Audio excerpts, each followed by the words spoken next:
Muy buenas y distinguidas mañanas, tardes o noches, auditorio de Cultura Política de los 7 Ciudadanos. Nuevamente con el programa a horas, días de el advenimiento de la Navidad. Estamos con vuestro programa para solaz y entendimiento de ustedes. Muy buenas noches, María Luisa, Ismaco, nuevamente en el programa. Un gran abrazo pre-navideño. Gracias. Vamos con nuestro editorial. Bien, editorial 20 de diciembre. Medios masivos de comunicación en el injusto medio. La pregunta de que si existe un injusto medio, sabiendo positivamente que uno de los 3 grandes filósofos que constituyen la raíz y la cuna del pensamiento intelectual del mundo occidental de hoy, Aristóteles, es quien, por el contrario, fijó como cuestión suprema de la virtud la prudencia y moderación en el pensar y actuar en vista a la felicidad y el bien común. Alejarse de los extremos. Vale la pena la persona valiente, que no es sino el justo medio entre el temerario y el cobarde. Uno no le teme a nada y el otro a todo. Vale cultivar la virtud de la generosidad, que es el justo medio entre la persona avara o avariciosa y la derrochadora o despilfarradora. La generosidad es la virtud que se ubica en el justo medio y es la que vale la pena cultivar. ¿Por qué y cómo puede generarse un injusto medio? Sucede en el Perú, solo en este país.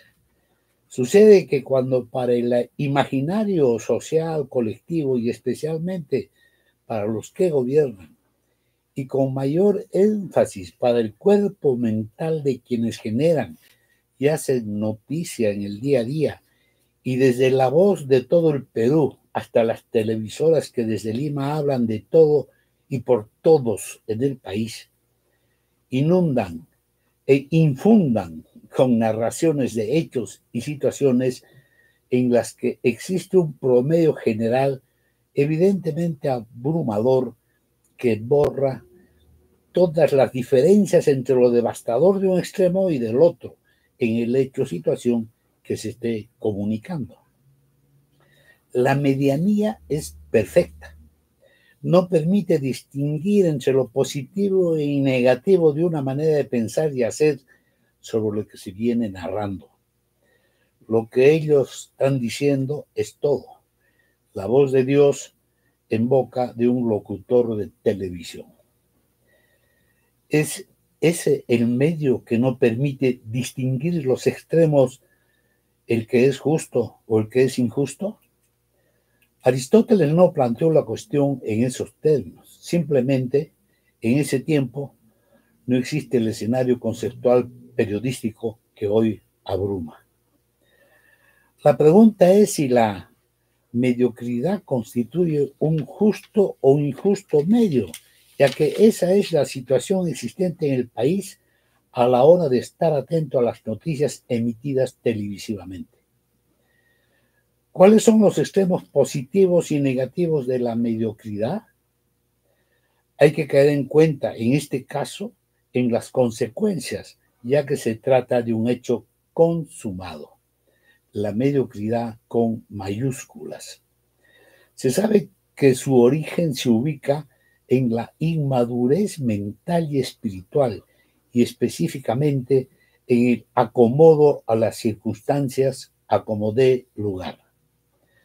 No es más que el despliegue del modo de ser, estar y hacer del cholifacio limeño. Allí está, así haya migrado de la puna o la selva, ya sea nato o neto producto de esa Lima de horrible, o bien sea empresario de alta cuna económica o informal de media caña. Todos habitan juntos y felices. La mediocridad es su leche materna. Estas últimas semanas se asiste a una marea de comunicaciones que narran, cuestionan y afean el comportamiento de la presidenta del país al haberse realizado una cirugía estética menor sin haber, para ello, cumplido con el manual y el reglamento, una inconducta que debe ser sancionada. La minoría de edad como escándalo. Hace ya casi un año, faltan pocos días, en la ciudad de Juliaca, esta presidenta de la rinoplastía dispuso que se controle por la fuerza letal una protesta popular en su contra en un intento de tomar el aeropuerto de dicha ciudad. Se les disparó y mató a 19 ciudadanos, y ello desde un helicóptero. Nada más ni nada menos. ¿Es noticia? Sí, por supuesto. Ambas son de la misma magnitud. La inconducta y el disponer que se mate. Lo más curioso es que para el limeño mazamorrero vale más fijarse en la inconducta que en el hecho de dar órdenes de asesinar. En este caso, no es sencillo ubicar cuál es el justo medio. La mediocridad periodística refleja lo que en realidad es este país desde su proverbial centralismo republicano. Es la manera de ser y hacer que tiene el limeño, donde todo es bueno. Se suele decir con propiedad que quien no tiene de inga, tiene de mandinga. Aquel que diga que no, que tire la primera piedra. No hay que tocar a los poderosos. No puedo perder mi línea de trabajo en canal X, Y, Z. Ni frío ni caliente, tampoco tibio. Entonces, ¿qué? No importa. Hay que obedecer al amo de turno y salir adelante. No queda otro camino, juntarse con el poderoso. La mediocridad no importa, es como la salsa de la vida en la capital del país. Nuestro país sin destino seguro, eso es seguro. Dicho al revés y al derecho, queda entendido lo dicho.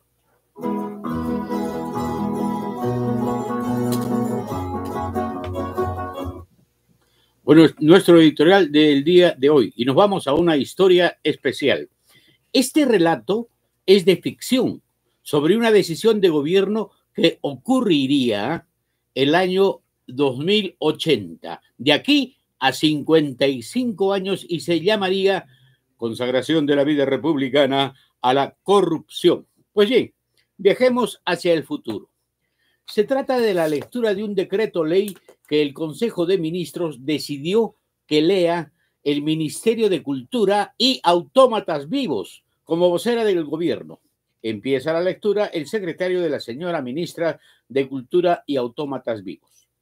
Y textualmente dice: gracias, señor Javier Cancachi y Chucazúa Adriansén, primer ministro del gobierno que preside la excelentísima señora Rotunda Caderas de Lomo, que se constituye en la 12ª presidente de sexo femenino que gobierne el país de manera continuada y sin interrupción desde ya el lejano 7 de diciembre del año 2022, evidenciando el surgimiento y la sostenibilidad del poder femenino en el gobierno.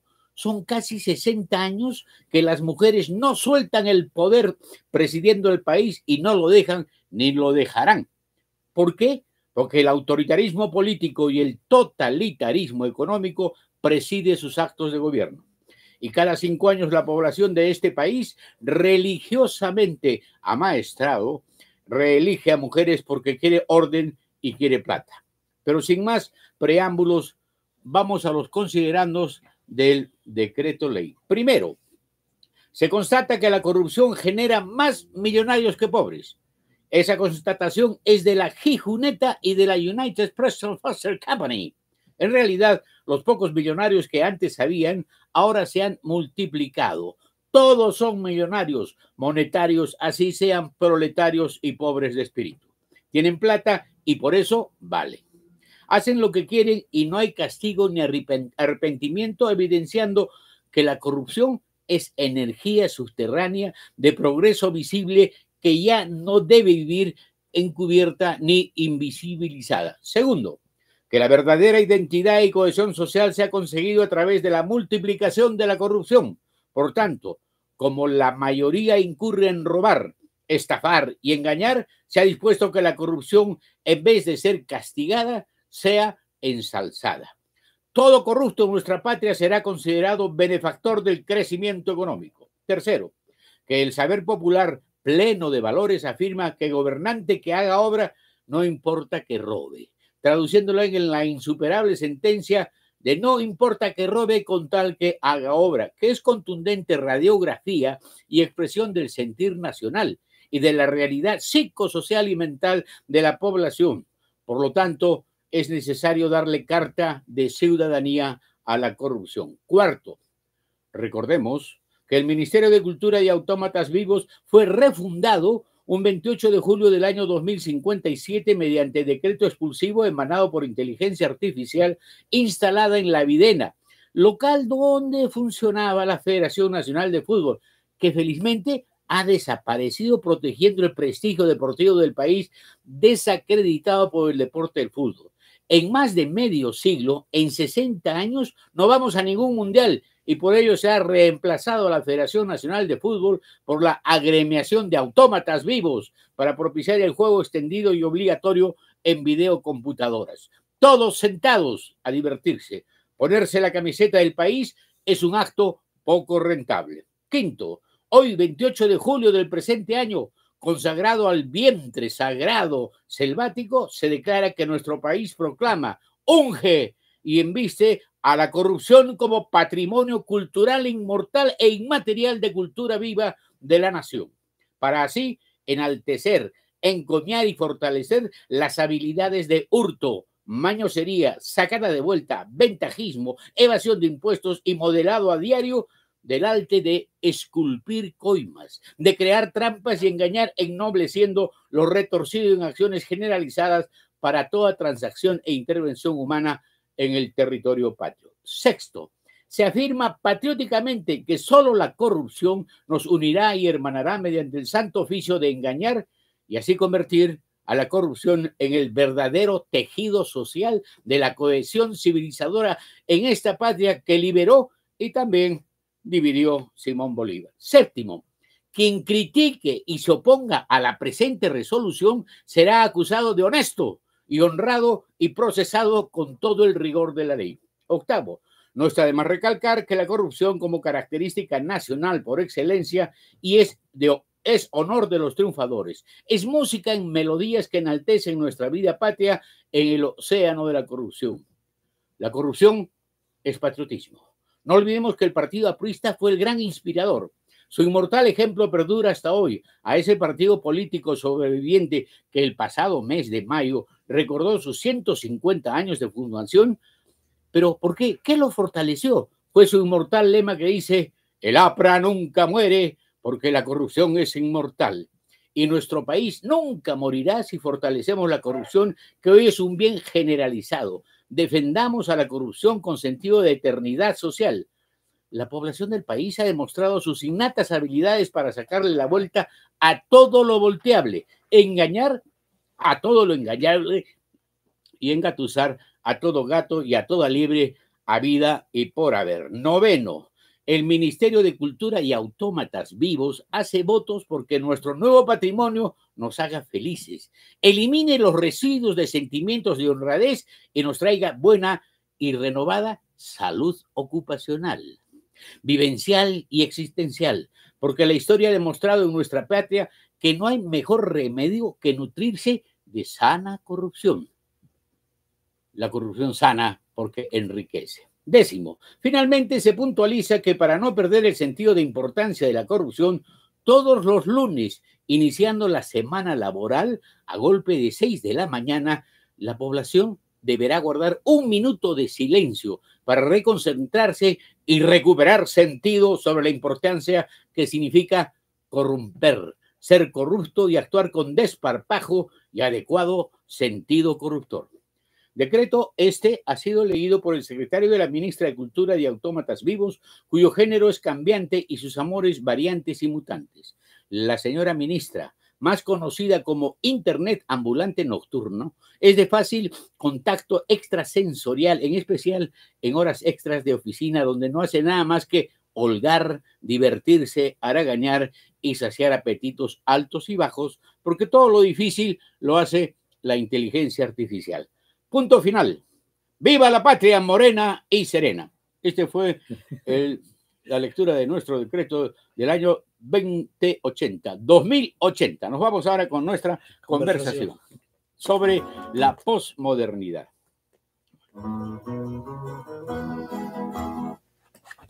Y bueno, ¿qué es la posmodernidad? La posmodernidad entendemos que es el desarraigo, la intrusión de un torbellino de percepciones que no cojan con una vida entregada a un servicio y a una coherencia contemporánea.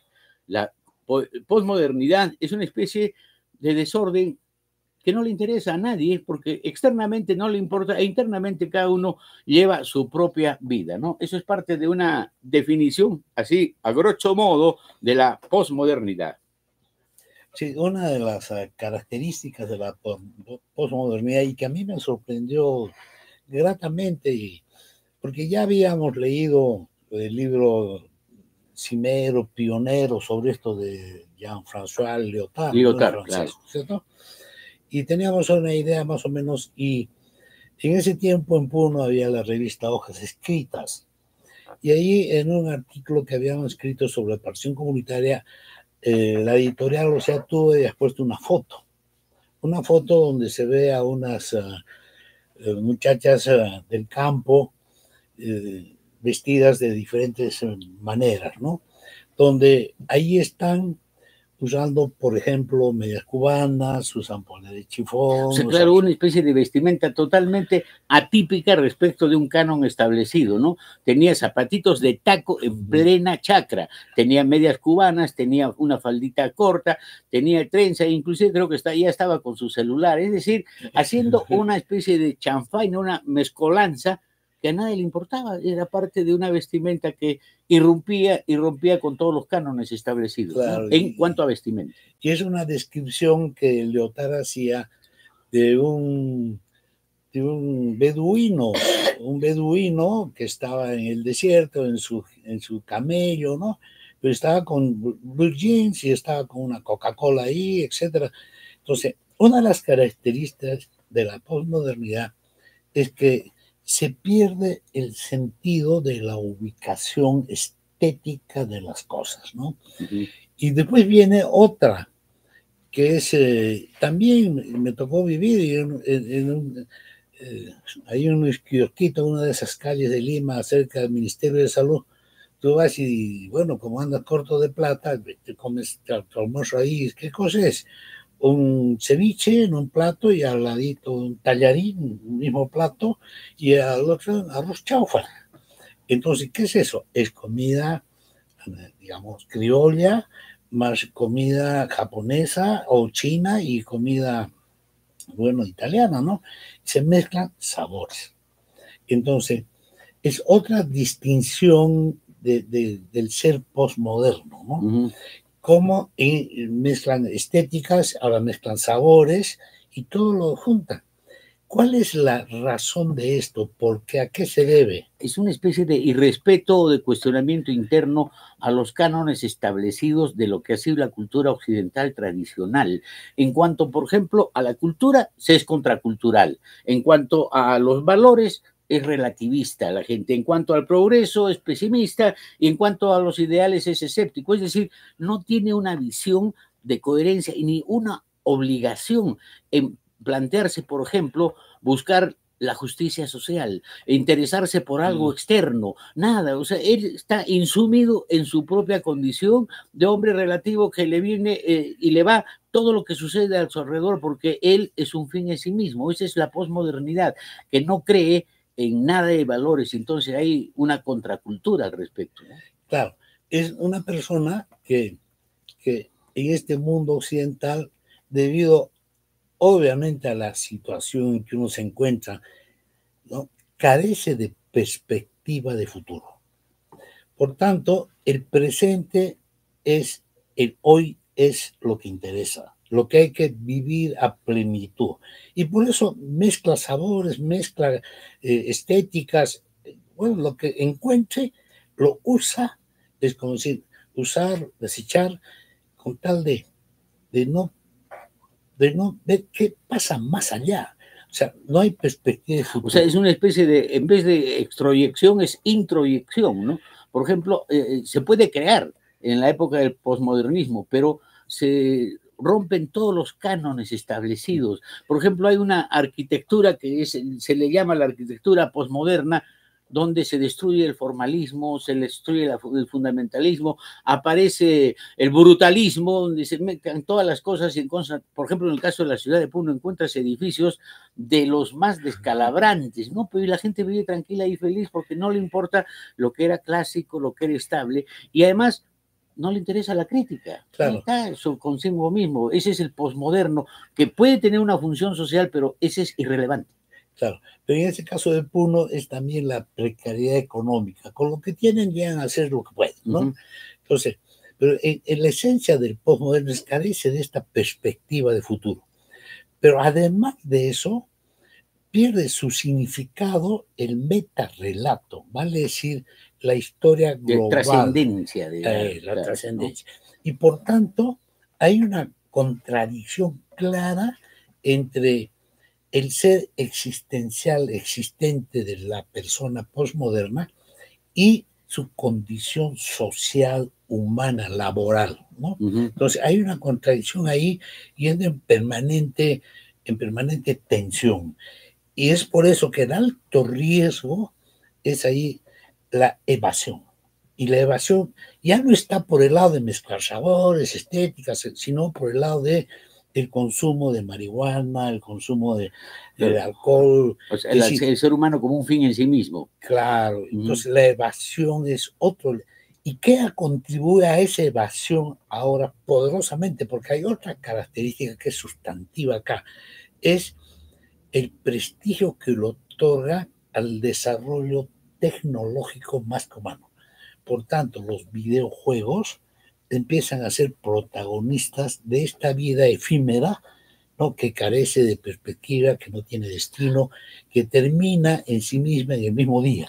Ajá. El videojuego ha aplastado y apabullado, porque eso es lo que ya un lactante está con su celular, ya con el juego, ya no necesita chupón. Claro, por eso se ha creado o se va a crear en el futuro el Ministerio de Cultura y de Autómatas Vivos. Es decir, lo que se trata es del pastiche, donde se mezclan una serie de situaciones contradictorias, aparentemente abstractas, pero en el fondo ridículas.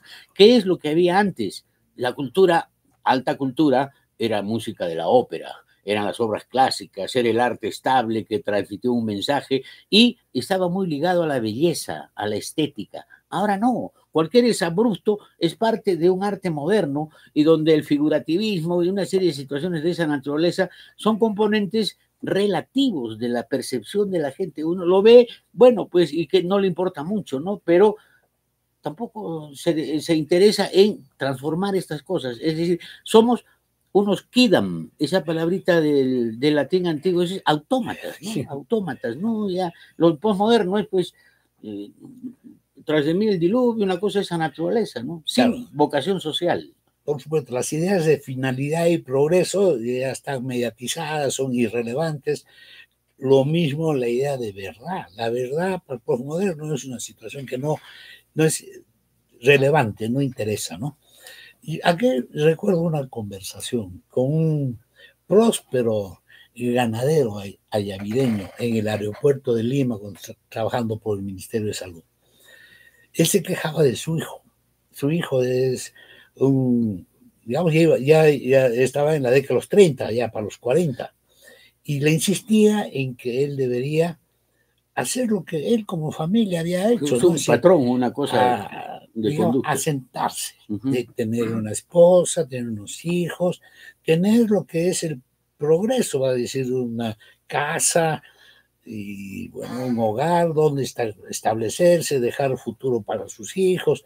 Tenían de lo que se había quedado de la reforma agraria de Velasco una pequeña propiedad ahí en Ayaví, que la exploten, eso, etcétera. Y su hijo lo escuchaba perplejo, no lo podía entender. La ambición de su hijo era, bueno, convertirse en un conferencista internacional, conocer el mundo. Y le dice, papá, ¿para qué quiero casa? ¿Acaso cuando yo esté viajando por el mundo voy a llevar mi casa en el hombro? No necesito casa, no necesito. Entonces, las perspectivas es lo que ha cambiado y lo que está cambiando, ¿no?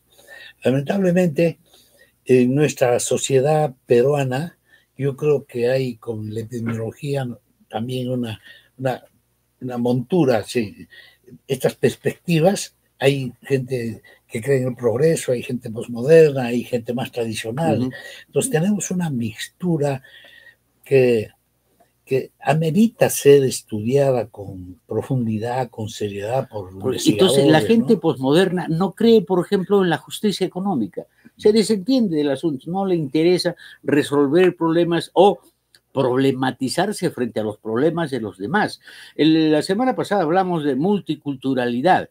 Y bueno, hay gente que ha apoyado la multiculturalidad, pero el problema, y aquí viene una paradoja, la multiculturalidad, cuando se vuelve en multiculturalismo, se exacerba y se desentiende de las cosas. Y entonces, la posmodernidad no tiene pueblo, en el sentido de que pueblo que sea una fuerza social trascienda las épocas de asiago que se viven para resolver los problemas, pero es pueblo sin pueblo, es pueblo sin cerebro, es pueblo descerebrado de propuestas de cambio. Entonces, esa es la posmodernidad, que nos ha convertido en autómatas, en gente desentendida de su contemporaneidad, de su existencia, de la vehemencia que puede tener frente a las injusticias, al problema actual.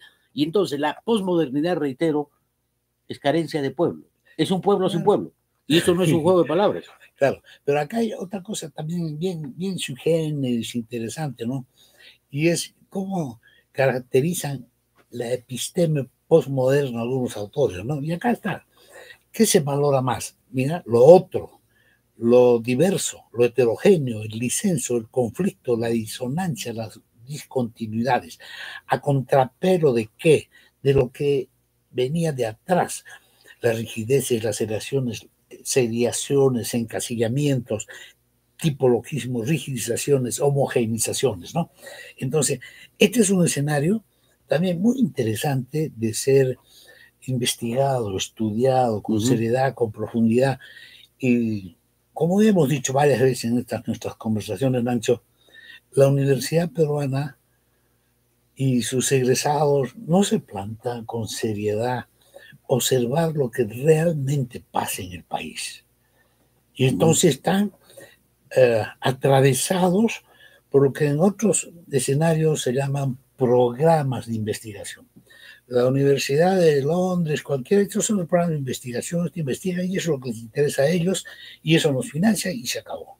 Ahora, el asunto, si podemos ser críticos respecto de la posmodernidad, pero estamos tan metidos en este mare magnum, en esta ensalada, que de alguna manera también somos posmodernos todos nosotros porque no tenemos la lucidez ni la claridad de enfrentar todo este torbellino de cosas que suceden, ¿no? Y entonces, ahí estamos en una parte de enajenación, no resolvemos problemas, no queremos resolver los problemas, no podemos hacerlos y estamos totalmente desinteresados del devenir de nuestra contemporaneidad. Antes, llamemos, las clases ilustradas eran de alguna manera ejemplo de aspiración del pueblo, de ser algo, porque eran ilustradas, tenían buen gusto, tenían buen sabor, tenían buen equilibrio. Ahora esas clases ilustradas han desaparecido, ya ni siquiera hay un referente. Y entonces todo el mundo dice, a los que aparecen como poderosos económicos, pues son unos tagarotes, son unos monopolistas, son unos tipos que están construyendo tecnología, etcétera, para que nos embrutezcamos cada vez más. Y entonces nos están volviendo cada vez más posmodernos, o sea, con fraudulenta intelectualidad, con falta de carácter para resolver los problemas. Y lamentablemente sobre eso casi somos todos, ¿no? Claro. Es bien interesante lo que estás planteando ahorita, porque obviamente, Nacho, ¿cómo podemos enfrentar esta situación? En el colegio, en la primaria, en la secundaria, con estudios de investigación, en fin, no sé, ¿no? Pero el tema es bien arduo, bien complicado, complejo, ¿no? Pero de todas maneras, la posmodernidad nos plantea retos. ¿A qué se debe? Yo tengo una hipótesis ahí, ¿no? A que el posmoderno también ya no cree en la jerarquía ni cree en el poder. Claro. Entonces, la jerarquía y el poder... Quiere ser poderoso descreyendo del poder. Claro, entonces destruye jerarquías, el poder, y eso es muy interesante, ¿no? Que no sé cómo se puede poner en tapete y hacerlo crecer, desarrollar, ¿no? De manera que es interesante. François Lyotard habla sobre la especie de la condición posmoderna, el informe sobre el saber.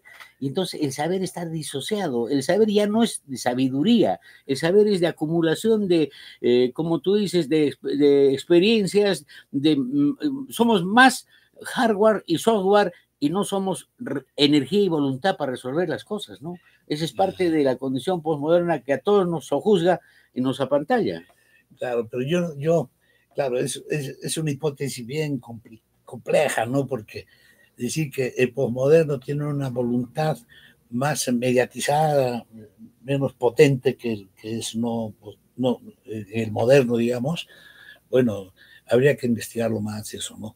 Pero en todo caso, la voluntad está en telejuicio. Claro, y el posmoderno es un hombre no anómico, pero sí desinteresado de su contexto real. O sea, le va y le viene, es indiferente, ¿no? Es como el Mersault, del extranjero de Albert Camus, ¿no? Que bueno, tiene una serie de condiciones, pero ya pasó, pues ya está, y lo condenan, no sufre por la muerte de su madre, y ese libro es un libro de culto, pequeñito, etcétera, y toda la gente adora porque se siente que es parte de su vida. ¿Por qué me voy a preocupar de los problemas de los demás? ¿Qué me interesa el devenir del mundo? Soy posmoderno, soy extraño a mi propia condición de vida en el presente, ¿no? Claro, pero en todo caso esa postura es digamos, de indiferencia, ¿no? Indiferencia. El posmoderno no es indiferente, sino que vive a plenitud, ¿no? Su propia existencia. Desinteresado del contexto en el que vive. Sí. Bueno, como ya les dijimos, distinguida teleaudiencia del ciberespacio, ustedes pueden apuntalar más, etcétera. Este es un aguijón, un acicote, para que bien empiecen a cuestionar lo que es la posmodernidad y también dejen de ser posmodernos y a ver si pueden contribuir a un pensamiento que nos dignifique la existencia humana en esta tan abstrusa y oscura contemporaneidad. Nos vamos con nuestra anécdota. Viene María Luisa Cornejo Rosselló de Anderas, bella como siempre, la Manchita, para hablarnos sobre la anécdota. Gracias. Hola amigos, muy buenas, ¿cómo están? Vengo ahora para hablarles algo sobre un escultor francés, Auguste Rodin. Él fue considerado como uno de los grandes reformadores del arte escultórico moderno, a pesar de que fue rechazado 3 veces por la Escuela de Bellas Artes, 3 veces consecutivas, pero tuvo que ganarse la vida trabajando como decorador, pero salió adelante. Puso su academia y una de sus alumnas fue Camille Claudel, una joven con mucho talento, esculpía con él y llegaron a ser pareja. Pero la vida de esta artista fue muy triste, ¿no? Porque sufrió mucha discriminación, y no solo de la sociedad, sino también de su familia. Terminó en un manicomio sin estar loca. Es muy triste, bueno, pero esa es otra historia. Ahora volvamos con Auguste Rodin. La obra de este artista fue muy realista y se caracterizó por su extraordinaria expresión psicológica y combinada muy claramente con lo que es la anatomía del cuerpo humano, ¿no? Sus obras, algunas de sus obras más famosas que me acuerdo son El Pensador, El Beso, La Mano de Dios, y etcétera, etcétera. Bueno, él estudió mucho las figuras de Miguel Ángel, el cual lo influenció mucho. Ahora voy a contarles no tanto, no me parece una anécdota, sino una demostración del gran talento que él tenía para promocionar sus obras. Hizo 9 esculturas de mujer, todas eran del mismo tamaño, pero en diferentes posiciones, y les puso las 9 musas. La intención del artista era vender todo el conjunto, pero no lo pudo hacer porque lo que pedía, lo económico, estaba fuera del alcance de sus clientes.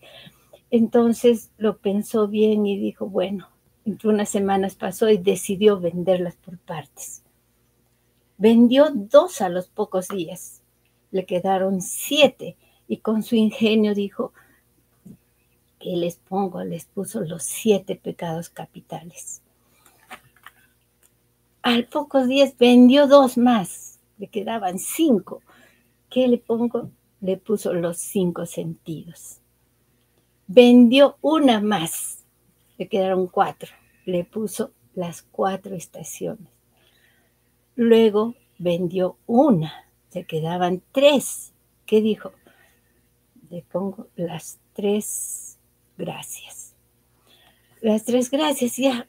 Y de repente otro cliente viene, compra 2 más, le quedó una. Y él con su ingenio dijo que es un cartelito y le puso soledad. Excelente, sí. Una extraordinaria, y además esa habilidad, ese talento, ¿no? Ahora me despido, les deseo una feliz Navidad y muchas bendiciones para ustedes y toda su familia. Un abrazo.